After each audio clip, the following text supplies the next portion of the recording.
Hi guys, welcome back to my little video series about the Transcontinental Race and other ultracycling events for dummies like me.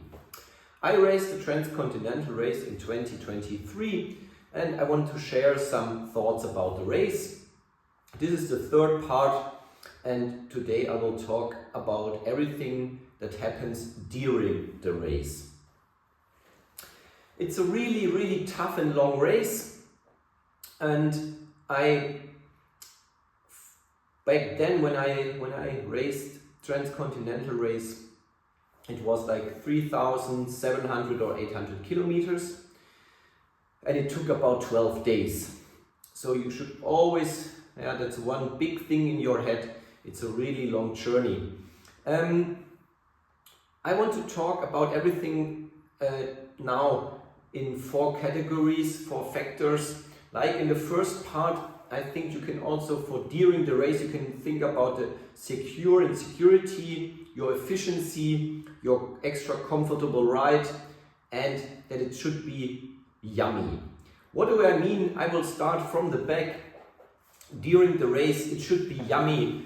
I stopped a lot of times for a good pizza, for a good cappuccino.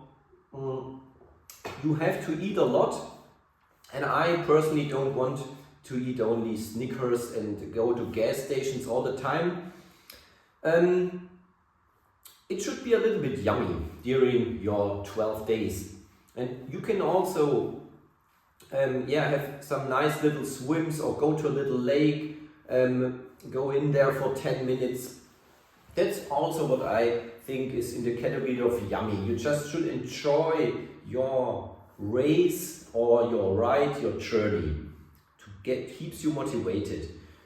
The next pizza stop is maybe 50 kilometers, so you have a nice 2 hours of riding to get there, and you can already have a little bit of motivation in your head. It's also getting to the next point, extra comfortable. How can you make your ride comfortable? There are some points I will talk about. The first thing is your hygiene, your bib shorts. You want to sit more or less comfortable, so you just have to make sure that your bib shorts are always kind of clean. I never rode one bib short more than 2 days. You have to clean it in a hotel, for example, and try it out, get it tried, and then you have the other bib short.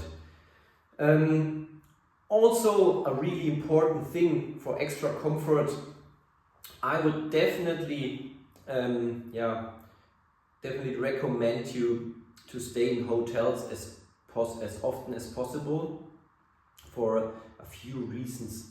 First, it's good for your sleep, and you can have a little bit longer break. Maybe you sleep for 5 hours, not only 3 or something, because you don't want to finish in the top 10 or something. You want to finish. You want to get to your destination in your time.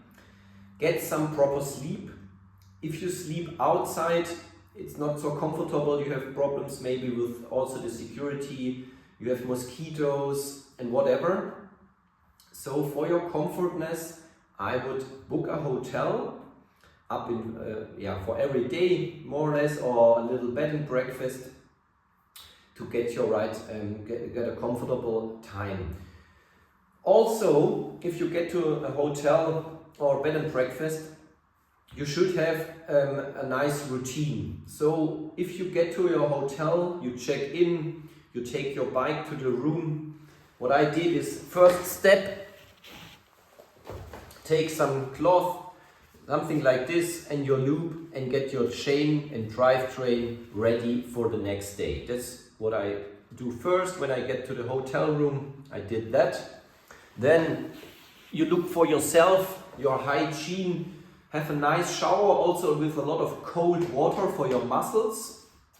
After that, use some good cream for your sitting area, that your skin stays nice and nice and soft there. I also did this every day in the morning before I started riding. And this is for your comfortness.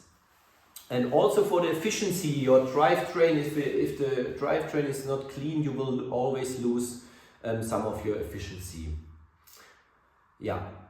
In the hotel you can also wash your stuff, get it ready for the next day and everything like this.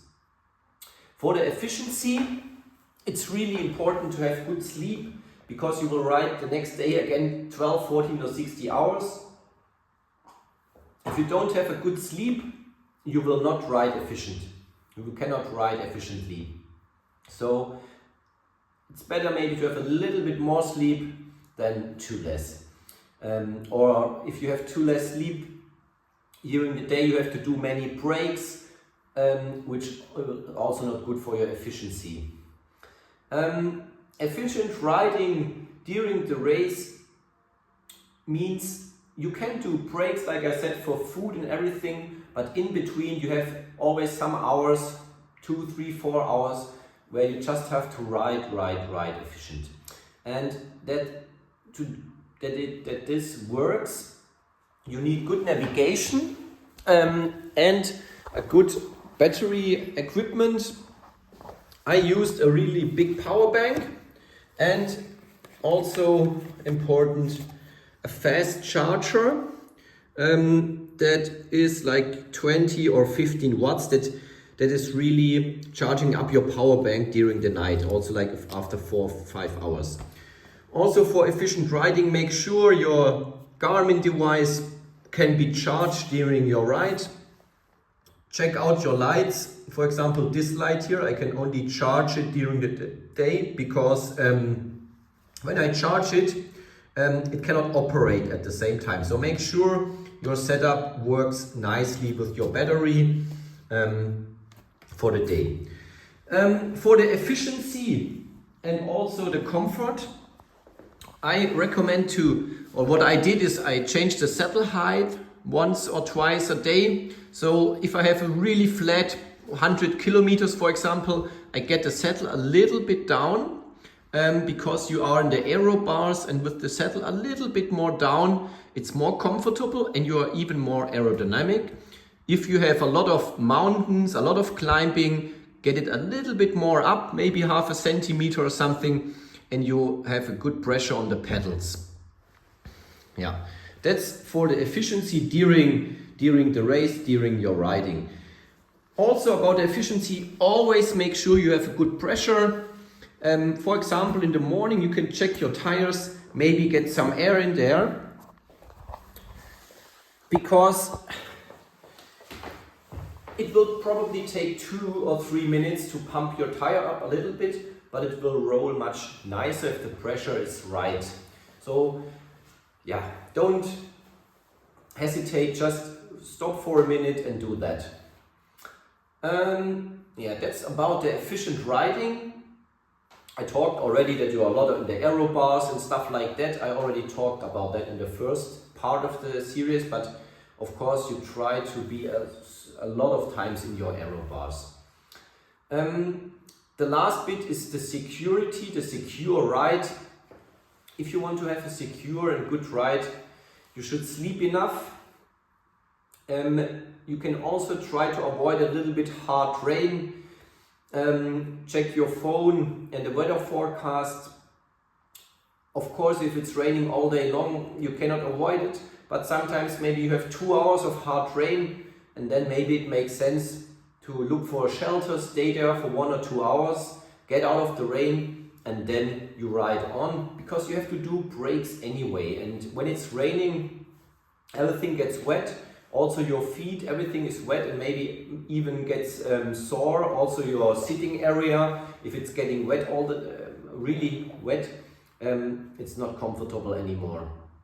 So yeah, maybe it's possible to avoid the rain for security reasons. And now we get back to the start of the race, a really intense moment. Try to keep cool, chill out a little bit. The race is super long, so the worst thing that can happen is that you will crash in the first few hours.